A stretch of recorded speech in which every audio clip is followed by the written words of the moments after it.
அனைவருக்கும் இனிய மாலை வணக்கம். வணக்கம். இந்த ஒரு அருமையான வாய்ப்பினை எனக்கு அளித்த அருமை நாயகம் ஐயாவிற்கு எனது வணக்கங்கள் மற்றும் கணேசன் ஐயாவிற்கும் எனது வணக்கங்கள். இந்த நிகழ்வு குறிப்பா பணி நிறைவு பெறும் தேவிகா அம்மாவுக்கு ஒரு வாழ்த்துறையா இருக்கு இல்லையா? அம்மா, நீங்க உங்களுடைய ஆசிரியர் பணியை வேணா நிறைவு பண்ணியிருக்கலாம், ஆனா இனிமேல் உங்களுடைய இலக்கிய பணிகள் மேன்மேலும் கண்டிப்பாக தொடரும்.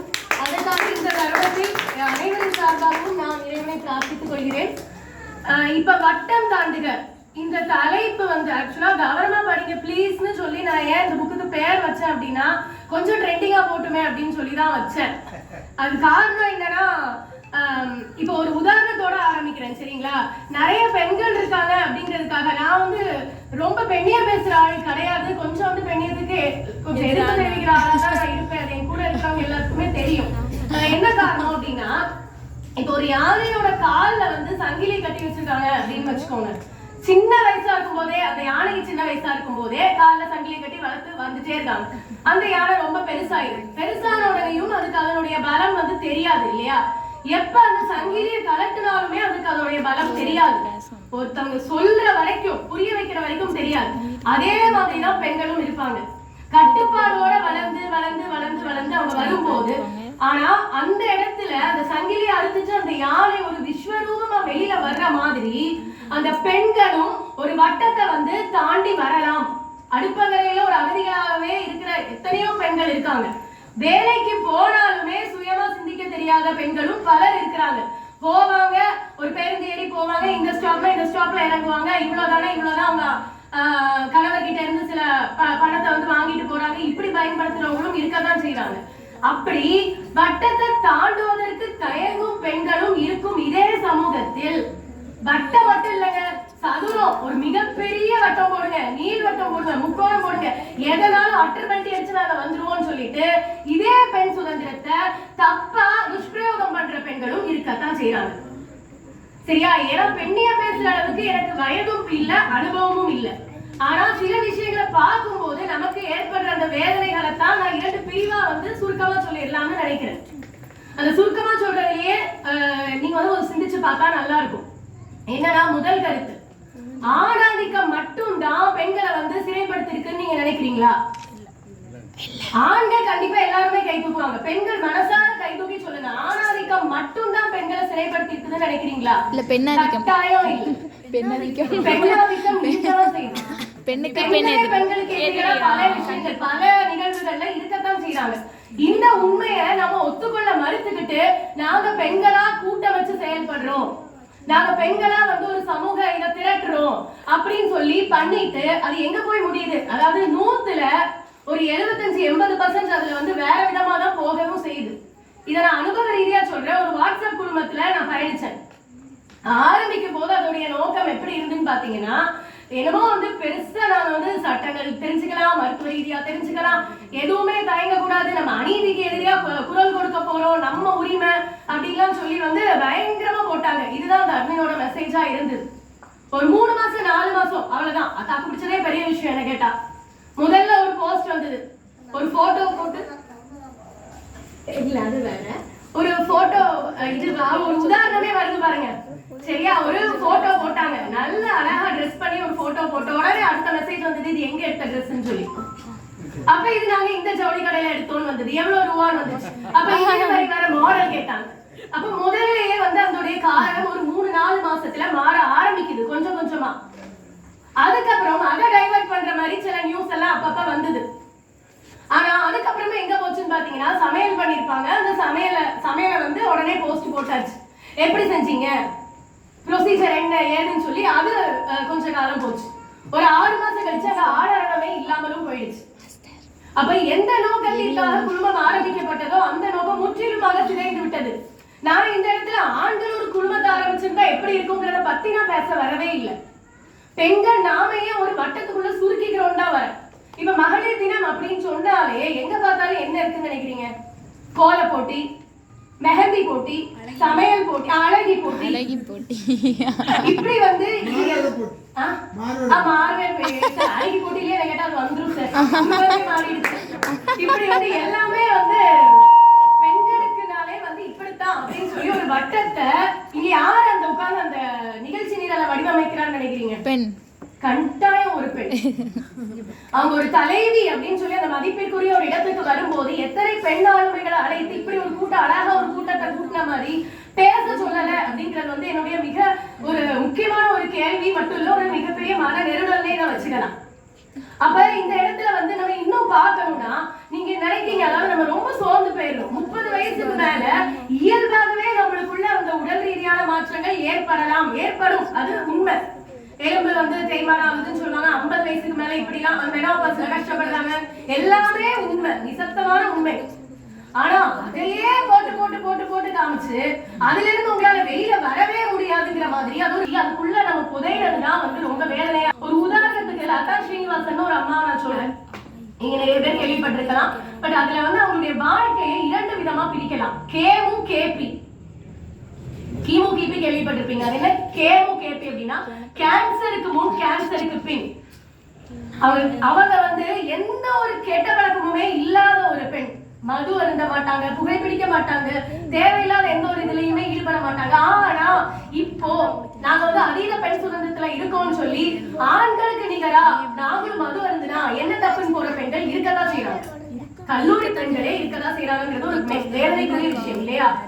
ஆண்கள் வந்து இப்படி ஒரு தப்பு பண்ணா இந்த சமூகம் கேட்க மாட்டேங்குது, ஏன் நாங்க பண்ணா மட்டும் கேக்கு, ஏன் லைட்டா குடிச்சு பாப்போமே அப்படின்னு சொல்லி தப்பு தானே. ஏன் ஒரு ஆண் வந்து தலையில மண்ணை தூக்கி போட்டாங்கிறதுக்காக ஒரு பெண்ணும் மண்ணை தூக்கி போட்டுட்டு இது தப்பு இது கரெக்ட் தானே அப்படின்னு வாதாடுற அந்த ஒரு உலகம் இல்ல. இதுல நம்மளுடைய நாகரிகமோ நம்மளுடைய பண்பாடோ நம்மளுடைய ஒழுக்கம் கற்பு இதெல்லாம் பத்தி பேசுறதுக்கு நான் வரவே இல்லை. நமக்குன்னு தெரிய வேண்டாமா இதெல்லாம் தான் சில நீதிகள் அப்படின்னு சொல்லி. அதாவது உடை, நம்ம என்ன சொல்றோம், ஆடை சுதந்திரம் அப்படின்னு சொல்லிட்டு நம்ம போயிட்டே இருக்கோம். நான் எப்படி வேணாலும் போடுவேன், என்னனாலும் பண்ணுவேன், இதுல என்ன தப்பு அப்படின்னு போடும். ஏன் அதே பெண் ஆண்கள் வந்து அதை மாத்தி நீங்க ஆடை சுதந்திரம்னு பேசுறீங்க, நாங்க எங்க பாதை சுதந்திரம்னு பேசக்கூடாதுன்னு சொல்லக்கூடாதான்? உண்மைதானே? இப்படித்தான் வடிவமைத்து காலகாலமாக இருக்கின்ற ஒரு விஷயத்த நீங்க வட்டத்தை இல்லைங்க நாங்க என்ன கோடு லட்சுமணன் கோடு போட்டாலும் நாங்க கடந்து இல்ல அதை கீறி விட்டு தோண்டி விட்டு நாங்க அல்டர் பட்டி அடிச்சிருவோம் போறீங்க அப்படின்னா அப்ப நீங்க அதர பாதாளத்துல விழுந்தாலும் அதை தாங்கிறதுக்கான சக்தி உங்களுக்கு இருக்கணும். அதை விட உங்களுடைய சுற்றத்தாருக்கும் பெற்றோருக்கும் இருக்குதா? நம்ம பேசுறது எல்லாமே எளிமையா இருக்கலாம், ஆனா நம்ம இப்படிப்பட்ட ஒரு சமூகத்துல இருக்கும்போது தாண்டி வெளியே வர முடியாதானா? இந்த ஒரு குடும்பம், ஒரு உதாரணத்துக்கு சொன்னேன் இல்லையா, வாட்ஸ்அப் குடும்பம், தெரிஞ்சுக்க வேண்டிய விஷயங்கள் எவ்வளவோ இருக்குல்ல. எத்தனை லாஸ் இருக்கு தெரியுமா? நமக்குன்னு எத்தனை சட்டங்கள் இருக்கு. ஈஸியா செட்டப் ஆகி ஈஸியா சூசைட் வர போயிடுறாங்க லேடிஸ். அந்த இடத்துல நம்ம ஒரு ஆண் மகன் நம்மகிட்ட தவறாக நடக்க வாரா அப்படின்னா ஒரு நிமிஷம் அவன் கண்ணை பார்த்து நம்மளால பேச முடியாதான்னு நான் கேட்கிறேன். இப்படி ஒரு சட்டம் இருக்கு அலுவலகத்துல சொல்ல, எனக்கு ஒரு போஸ்ட்லாம் ஒண்ணு இருக்கு, இந்த சட்டத்தின்படி நான் நினைச்சா உன்னை வந்து 10 வருஷம் உள்ள தள்ளிடுவேன், உனக்கு கடுங்காவல் தண்டனை இருக்கு, நீ டிஜிட்டல் மார்க்கிங் பண்ணா இப்படி ஒரு தண்டனை இருக்குன்னு சொன்னாலே, பண்றீங்க பண்ணலங்கிறது 2வது விஷயம். அப்படி சொன்னாலே ஒருத்தவங்க வந்து கொஞ்சமாவது பயப்படுவாங்களா மாட்டாங்களா? பர்னிங் சுல்தான் அம்மா வந்து ரொம்ப அழகா எழுதிப்பாங்க, ஒரு புத்தகத்தை படிச்சுட்டு ஒரு பெண் வந்து போறா அப்படின்னா எதிரில இருக்கிற ஆண் அவரை பாக்குற பார்வையே வேற மாதிரி இருக்கும்னு சொல்லி சொல்றாங்க. ஆனா நம்ம அதை இப்ப பண்றதே இல்ல. நம்ம என்ன பண்றோம் அப்படின்னு பாத்தீங்கன்னா, நல்ல ட்ரெயின் வருது செல்ஃபி எடுத்துட்டு இருக்கோம், ஆண்களும் பண்றாங்கன்னு சொல்லிட்டு அந்த ட்ரெயின் வரும்போது நல்லா நடு ரோட்ல நின்று செல்ஃபி எடுத்துட்டு இருக்கோம், பாறைகள்ல ஏறி செல்ஃபி எடுத்துட்டு இருக்கோம். இதெல்லாம் கேட்டா வந்து இதுல என்ன தப்பு அப்படிங்கிறாங்க. இல்ல நாங்க ரொம்ப நாகரிகமா தான் ட்ரெஸ் பண்ணிக்கிட்டு இருக்கோம் அப்படின்னு சொல்லிட்டு உதட்டு சாயம் போடுறதும் புடவையால ஹரிகமா கட்டுறதும், ஏன் புடவை கட்ட சொன்னீங்க கட்டிட்டு போறோமே, இல்ல மல்லிகைப்பூ வச்சு அப்படியே தலையில விடுறதும், இது என்னோட இன்ஸ்டாகிராம் என்னுடைய முகநூல், நான் வெளிப்படையா தான் பேசுறேன், இதுல வந்து தவறு இருந்தா மன்னிச்சுக்கோங்க, முகநூல்ல போடுற அப்படின்னு சொல்லிட்டு எத்தனையோ இள பெண்கள் வந்து தவறான பாதைக்கு தள்ளப்படுறாங்க. ஆனா அது வந்து தவறான பாதைன்னு தெரிஞ்சும் பண்ணா என்ன தப்புன்னு கேட்கும் போது அதை ஆதரிக்கிறதுக்கும் நிறைய பேர் இருக்கத்தான் செய்யறாங்க. ஒண்ணும் இல்லைங்க, முனிபா மசாரின்னு ஒருத்தவங்க இருக்கிறாங்க. அவங்க பாத்தீங்கன்னா அவங்களுக்கு ஒரு மிகப்பெரிய ஒரு விபத்து நடந்துச்சு. பாகிஸ்தானுடைய இரும்பு பெண்மணி, அவங்க இடுப்புக்கு கீழே எல்லாமே செயலிழந்து போயிடுச்சு. அப்படி இருக்கிற அந்த ஒரு சூழ்நிலையில அவங்க ஒரு 4 சவத்துக்குள்ள ஹாஸ்பிட்டல்ல 1.5 ஆண்டுகள் இருந்தாங்க. கணவரும் அவங்கள விட்டுட்டு போயிட்டாங்க. அப்படி இருக்கும்போது ஒரு ஓவியம் பண்ணாங்க. இப்ப அவங்க ஒரு பயங்கரமான ஒரு பேச்சாளர்னு வச்சுக்கோங்களேன். அந்த அம்மா ஒரே ஒரு வேர்டு அழகா சொல்லுவாங்க, ஒரு கிளாஸ்ல வந்து இப்ப இந்த வாட்டர் பாட்டில் இருக்கு, இதுல வந்து முக்காவாசி தண்ணி இருக்கு, காவாசி தண்ணி இல்ல, பாக்குறவங்க எதை பார்ப்பாங்க? நிரப்பப்படாத அந்த கால்வாசி தண்ணீரை மட்டும் தான் கவனிப்பாங்க இல்லையா? அதே மாதிரிதான் நாம வந்து நம்மளுடைய லிமிடேஷன்ஸ் இதுதான் இதுதான் இதுதான் அப்படின்னு நம்ம அதையே பார்த்து அதுக்குள்ளேயே சுத்தி எத்தனையோ பெண்கள் இன்னும் தியாக செம்மல்கள் அப்படின்னு பேர் வாங்கிட்டு இருக்காங்க. அதனால யாருக்கு என்ன லாபம்னு எனக்கு தெரியவே இல்லை. ஒரு ஒரு ஒரு சின்ன விஷயம் சொல்றேன். இப்ப கவனமா படிங்க ப்ளீஸ். நூல்ல வந்து முக்காவாசி இப்படிதான் இருக்கும். அதனால சில பலர் வந்து அதை அக்செப்ட் பண்ணிக்கிறாங்க அப்படின்னாலுமே சில பெண்கள் கண்டிப்பா இந்த புக்கை பார்த்து என்னைய ரோட்ல பார்த்தா கல்ல கொண்டு அடிக்காம விட மாட்டாங்க. அப்படிதான் வந்து எனக்கு தோணுச்சு. ஆனாலும் நான் எழுதுனதுக்கான காரணம் என்ன அப்படின்னு பாத்தீங்கன்னா, இப்ப ஒண்ணும் இல்லைங்க, ஒரு தியாக செம்மல் பட்டம் கொடுத்த பெண்ணுடைய வாழ்க்கை எப்படி இருக்கும்னு பாத்துக்கோங்க. அவளுக்கு பசிக்குது, தோசை சுடணும், தோசை சுட்டு சாப்பிடணும் வராங்க. வயசு ஒரு 50க்கு மேல இருக்குன்னு வச்சுக்கோங்களேன். அப்ப அந்த இடத்துல அவங்க பொண்ணு வரா. பொண்ணு வந்து அம்மா எனக்கு பசிக்குதுன்னு கேட்டோடனே அவளுக்கு ஒரு 2 தோசையை சுட்டு கொடுக்குறாங்க. அப்ப அந்த இடத்துல அந்த பொண்ணு கேட்கிறா, என்னம்மா இப்படி வரீங்க, எனக்கு ஒரு சட்னி வச்சு தாங்கம்மாங்கிறா. இந்த இடத்துல அவங்க என்ன சொல்லலாம்? என்னால இன்னைக்கு இவ்வளவுதாமா முடியும், இருக்கிறத வச்சு நீ சாப்பிட்டு பழகுன்னு சொல்லலாமா இல்லையா? அதெல்லாம் இல்ல, மெனக்கிட்டு பொண்ணு கேட்கறான்னு சொல்லி சட்னி அரைச்சு கொடுக்குறாங்க. சரியா? இது ஃபர்ஸ்ட் கட்டம். ரெண்டாவது அவன் பையன் வரான். எப்ப பாரு ஏமா தோசை தோசை போர் அடிக்குது, அதுல ஏதாவது ஒரு வெரைட்டி பண்ணி கொடுமானோடனே அவங்களும் என்ன பண்றாங்க, தக்காளி அரைச்சு போட்டு ஒரு தோசையை சுட்டு கொடுக்குறாங்க. என்ன சொல்லிருக்கலாம் அந்த இடத்துல? இதுதான் இன்னைக்கு இருக்கு தம்பி, கொஞ்சம் சாப்பிட்டு பழகிக்கோ அப்படின்னு சொல்லிருக்கலாம். நாளைக்கு அவன் கல்யாணம் பண்ணிட்டு போகும்போது அவன் மனைவியுடைய அந்த வேதனையை வந்து அவன் புரிஞ்சு அதுபடி நடப்பாங்க இல்லையா? அது கிடையாது. இல்ல நான் தங்க தாம்பாளத்துல என் மகன்களை தாங்குவேன், மகளை தாங்குவேன்னு சொல்லிட்டு ஒரு துரும்ப கூட அசைக்க விடாம அவங்க குடிச்ச காபிக்குல கிளாஸ்ல வந்து கழுவாதீங்க, கிச்சன்ல வைக்காதீங்க, நாங்க தான் பண்ணுவோம் அப்படின்னு சொல்றாங்க இல்லையா? அப்ப இந்த இடத்துல வந்து வட்டம் தாண்டாம இருக்கிறது அந்த வீட்டு பெண்மணி தானே, நிர்வாகி தானே. நிர்வாகினே நான் சொல்றேன். இல்லத்தரசி வந்து பாக்குற வேலை வந்து லேஸ்பட்ட வேலை கிடையாது. அலுவலகத்துல போய் 10 to 5 பாக்குற வேலையை அவங்க விடிய கால 5 மணில இருந்து அந்த ஒரு 8 மணிக்குள்ளேயே முக்காவாசி பாத்துடுறாங்க. ஆனா அவங்க ஏன் இப்படி தங்களை உருவாக்கிக்கிறாங்க? சரி, இது 2வது கட்டம். அடுத்து அவங்க கணவர் இருக்கிறாரு. அவங்க கணவருக்கு எப்பவுமே பருப்பு சாம்பார் வச்சுதான் வந்து சமையல் வேணும். இடையில அந்த பக்கம் ஒரு பக்கம் பருப்பு சாம்பார் ஓடு. இதுக்கிடையில அவங்க 20 நிமிஷம் ஆயிடுது, அந்த அம்மாவுக்கு பசி வயித்த கிள்ளுது. சரிங்களா? இவ்வளவையும் முடிச்சுக்கிட்டு அந்த அம்மா பாக்குறாங்க, காவாசி கரண்டி கூட இல்ல மாவு, தோசை சுட்டு சாப்பிட முடியல. சரி, மதியம் வச்ச சோறு அதை கரைச்சு சாப்பிட்டுக்கலாம் அப்படின்னு போகும்போது வெளியில வந்து ஒரு நாய் பசியில வாழாட்டுற மாதிரி அந்த கதையை வந்து நான் முடிச்சிருப்பேன். அதை வயிற்ற கிள்ளிட்டு அந்த என்ன சொல்ல அந்த சாதத்தை எடுத்துட்டு போறாங்க. இதுக்கு பேர் தியாக செம்மலா? 25 நிமிஷமா நீங்க தோசை சுட்டு ஒவ்வொருத்தருக்கா ஒவ்வொரு பக்கமா கொடுத்துட்டு இருக்க நேரத்துல ஒரு தோசையை சுட்டு உங்களுக்கு சாப்பிட முடியாதா?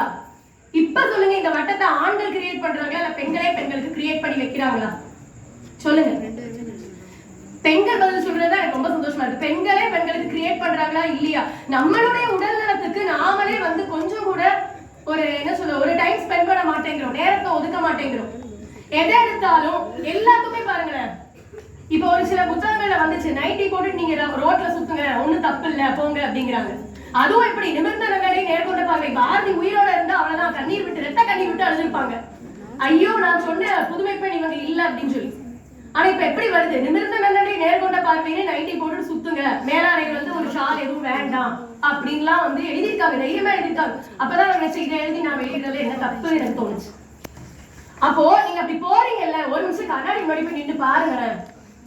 ஒரு சாதாரண கொண்டையும் போட்டு ஒரு நைட்டையும் போட்டு நீங்க போய் நின்று பாருங்க. உங்களுக்கே உங்களுடைய மனதில் உங்களுடைய அந்த சக்தியானது பாதிக்கு பாதி சரிவிதம் வந்து குறைஞ்சிடும். அதுக்கு பதிலாக சீரியல்ல வர மாதிரி செயினை போடுங்க, மேக்கப்பை போடுங்க, நீட்டா அப்படி இருங்க அப்படின்னு சொல்ல வரல. கொஞ்சம் கூட நீட்டா ட்ரெஸ் பண்ணி கொஞ்சம் கூட நம்மளும் ஒரு பிளசன்டா அந்த இது சொல்லுவாங்க இல்லையா, ஒரு நேர்த்தியா இருந்தோம் அப்படின்னா நம்மளுக்கே ஒரு புத்துணர்ச்சி கிடைக்குமா இல்லையா? இது வந்து யாருடைய பார்வை இந்த இடத்துல மாறுது. பெண்களே பெண்களுக்கு யாருக்கு சமைச்சு நான் இப்ப என்ன பண்ண போறேன், தினம் ஒரு குழம்பு தினம் ஒரு காய் இதெல்லாம் சமைச்சுக்கிறோம். முக்காவாசி சாப்பிட போறது உங்க குடும்பத்தினர் தான், எல்லாத்துக்கும் மேல நீங்க தான். அது மிச்ச வச்ச சாதத்தை சாப்பிடுறீங்களோ இல்ல எப்படியோ அதை பத்தின பயிற்சி கூட நான் வரல. ஆனா அதை நீங்க சாப்பிடும் பொழுது அந்த சுவையை உணர்ந்து அதனுடைய ஆரோக்கியத்தை உணர்ந்து நீங்க சாப்பிடும் பொழுது 30 வயசா இருந்தா என்ன 50 வயசா இருந்தா என்ன அந்த ஆரோக்கியம் இருக்குமா இல்லையா? இப்ப வட்டத்துக்குள்ள சுருக்கிக்கிறது யார் சுருக்கிக்கிறா? வஉசி வந்து அன்னைக்கு ஐயா சொன்ன மாதிரி வஉசி வந்து அன்னைக்கு அந்த காலத்திலேயே ஒரு வார்த்தை அவங்களுடைய மெய்யறம் நூல்ல அழகா சொல்லியிருப்பாங்க, இருப்பாளரும் கல்விக்கு தகுதியுடையவரே ஆவர் அப்படின்னு சொல்லியிருப்பாங்க. அப்ப கல்விக்கு தகுதியுடையவரே ஆவர் அப்படின்னு சொல்லி ஆசிரியரை அடைதல் அப்படிங்கிற ஒரு அத்தியாயத்திலையும் இதே வார்த்தையை குறிப்பிட்டிருப்பாங்க. கல்வி அந்த காலத்து பெண்களுக்கு இல்ல அப்படின்னு சொல்லும் போது ஆசிரியராகவே பெண்களும் போகலாம் அப்படிங்கிற பேச்சை எப்போ சுதந்திரத்துக்கு மிக முன்னாடி காலம் கிட்டத்தட்ட 120 ஆண்டுகளுக்கு முன்னாடியே நம்ம வவுசியா சொல்லியிருக்காங்க இல்லையா? ஆனா இப்ப பொருளாதார ரீதியா பெண்கள் ஒரு வட்டத்தை தாண்டி கண்டிப்பா வரல. வேலைக்கு போற பல பெண்களே வந்து அவங்களுடைய ஏடிஎம் கார்டை யூஸ் பண்ண தெரியல, கணவர்கிட்ட கொடுக்குறோம் அப்படின்னு இருக்கிறவங்க நிறைய பேர் இருக்காங்க.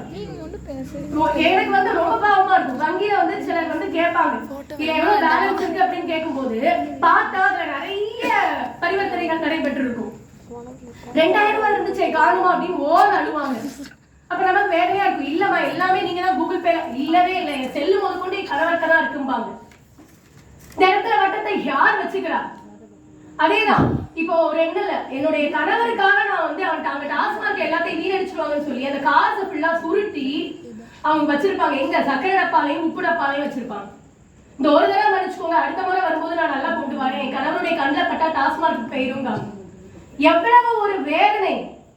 அப்பேற்பட்ட அந்த மாதிரி ஒரு கஷ்டமான டாஸ்மார்க்கு நாங்களும் போய் குடிச்சா என்ன தப்பு? நம்ம நிக்கிறதுக்கு பேரு வட்டம் தாண்டுங்களா? இந்த இடத்துல என்னுடைய கேள்வி தான். இதுக்கு பேரு ஃபேஷன், இதுக்கு பேரு தான் அல்ட்ரா மாடர்ன் அப்படின்னு சொல்றோம். ஆனா நம்ம சில இடங்கள்ல நமக்குன்னு சில கட்டுப்பாடுகளை வகித்துக்கலாம், சில கட்டுப்பாடுகள் இருந்து வெளியிலையும் வரலாம். நிறைய படிக்கலாம், நிறைய நல்ல விஷயங்கள், ஆக்கப்பூர்வமான விஷயங்களை தெரிஞ்சுக்கலாம், மருத்துவ ரீதியா தெரிஞ்சுக்கலாம், வணிக ரீதியா தெரிஞ்சுக்கலாம். தொழில் முனைவோர ஆக போறவங்களுக்காக எத்தனையோ பேர் எப்படியோ இருக்காங்க. போலியோ அட்டாக் ஆன ஒரு லேடி, அவங்க குணவதி சந்திரசேகர்னு சொல்லி, அவங்களுடைய கணவன் வந்து ஒரு துணி வச்ச துணி தைக்கிற கடை நடத்திட்டு இருக்காங்க. அதுல இருந்து வீணான துணிகளை எடுத்து அதுல இருந்து அந்த குயிலிங் முறைப்படி வந்து சில கைவினை பொருட்களை செஞ்சு இப்ப உலகளவுல வந்து அவங்க பெயர் பெற்றிருக்காங்க. அப்போ ஒரு போலியோ அட்டாக் அப்படின்னு சொல்லிட்டு அவங்க அந்த வட்டத்தை விட்டு தாண்டி வெளியில வரலையா? அப்ப நம்ம நினைச்சா ஒரு வட்டத்தை நம்மளே உருவாக்கி நம்மளே அதுக்குள்ள செதஞ்சு போகவும் முடியும். இல்ல அந்த யானை எப்படி பீறிட்டு வருதோ நல்ல ஆக்கப்பூர்வமான முக்கியமான வார்த்தை ஆக்கப்பூர்வமான செயல்களுக்காக அந்த சங்கிலி, அதாவது அந்த வட்டத்தை கடந்து விட்டு வெளியே மிக பிரம்மாண்டமாக உருவெடுத்து வரவும் முடியும். கொஞ்சம் சிந்திச்சு பாருங்க. வாய்ப்பளித்தமைக்கு மிக்க நன்றி.